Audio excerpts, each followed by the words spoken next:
hey, it's overflow. I don't know who this dude is. Somebody named Yeah. CD. Never heard of. Wait, who? Oh my God, who is CDM? CDs. Wait, who is that? Let me see. I'm the that took you on tour. Hey, Rebel, hey, Rebel, hey, Rebel, and pay me well with your rich behind. I am the credential. Let me tell you something, Doc. That man tell the boy to be on tour, Doc. Let me tell you something, honey. I told Todd Galpin, I'm doing this as a favor because I just did the biggest tour in the world. Look at my most current song, Doc. I can't take that. Dang. Who am I to deny? Listen, chat, ladies and gentlemen, put your hand on it and show some love to my boss, Chandler Moore. Nick, you trash. Nick just got handed one.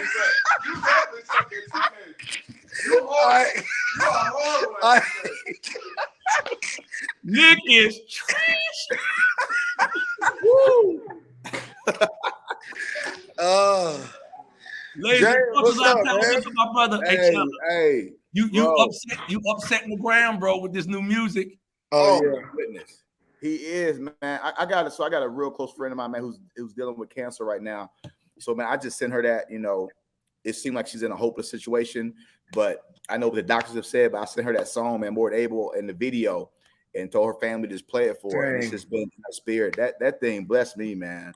So I just want to thank you, man, again, for your music and just how it's blessing people just everywhere. And that personally, she's someone who's very, very close to me, and to see what she's going through. And, you know, her words were like, you know, I just want to live, you know, James, I just want to live. And I said, man, I know what the doctor said, but God is still more than able. I said, you watch this. I sent her play before. And man, it's just encouraging her. So, man, thank you for what you do, bro, for real. And then, of course, the new music, crazy. Y'all can talk about that. But that one right there, it's real life music. I mean, it's music that like we need to hear. I don't just, you know, write worship music just for the sake of trying to be in an industry that I don't really want to be a part of. But like, it's, you know, it's music that we need to hear. It's music that, you know, like while we're writing it, we're sitting up there tearing up like, dang, I actually need this. Yeah. It's not like an industry song factory. It's real life. Like, facts. There, you know, I feel like there's a season of faith.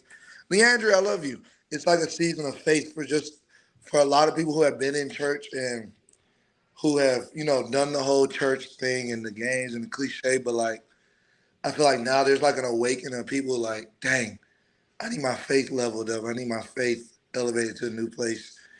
Because that's what God's gonna do, take and be pleased with for the next level and for all that he wants to do. So man, that's encouraging to hear for real. No, that's dope. And I love that. This is what I love about you, Chad, and we've talked about this, bro. But I think publicly people just need to hear. Like, I love the fact that you are more in love with what God called you to do than how people feel about what you do. That's good. Like, you more in love with what you know God called you to do versus how people feel about it. Because you got people who love you for what you do. You got an issue with what you do. You got people, I'm gospel, I don't like worship. It's all over the place. Maverick City was at the Grammys and they was on stage with everybody got something to say, but you are so laser focused on what you know God called you to do. And one thing I've learned a long time ago is mostly church people, they don't want you to do what God called you to do. They want you to do true. They want you to do what they first met you as.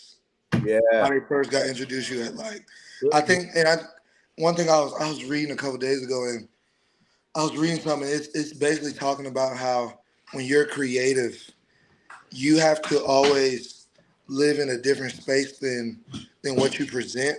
Yeah, make sure that you know your well is always being filled with like you're not feeding off your own well.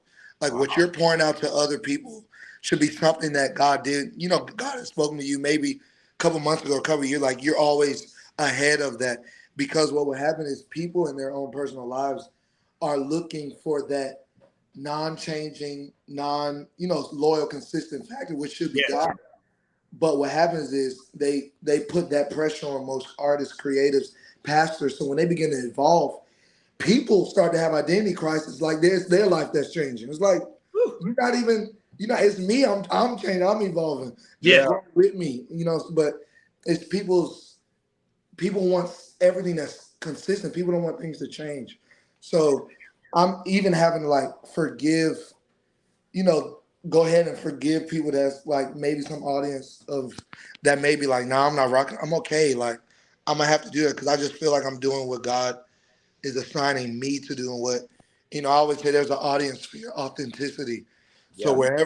whatever space I'm in and whatever I feel like is real and honest to me, I feel like God has given me an honest audience for that. And whoever that is, hopefully I'll be touched and reached by that. 100%. Man. Listen, I love you. I know you on stage. I know you off stage. I know you with your children. I know you with your wife. I know you with your sisters and your mom and your whole family, and how loyal you are to your colleagues and your friends, man. And more than your music, more than your writing, more than your singing, you're a better person. And I think sometimes if people get a chance to know you or see past the gift and the talent, there are people who can quote every scripture in the Bible, and they nasty. They got bad attitudes. They run people away from the faith more than they reach people. So you just have to know who you are, man. And James and I, we elated to have you. I sent you the link, and the only reason he got on, James, because he owed me. He been dodging me. He been dodging my call for the last 2 weeks. So I got this song. Did I send you? Spiritual. now don't tell everybody. Don't tell everybody. Oh. Don't tell everybody that. I didn't hear it. I didn't get it. I let D-Lo hear it. I think. I gotta ask D because D-Lo, hey. I think we okay, so Chandler don't even know about the announcement, James. Oh, he don't even know. I did because I tried to tell him, but he answered the phone. He was busy. Chandler. What? You got an announcement, bro. You want to tell the people? I tell the people that. What is it? You think we should tell them now, James?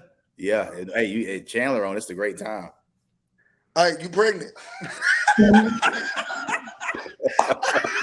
This man got pregnant on tour.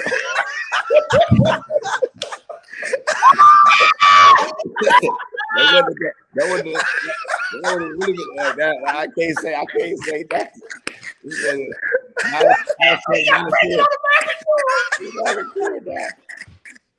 That's got a little gospel tour on it, Doc.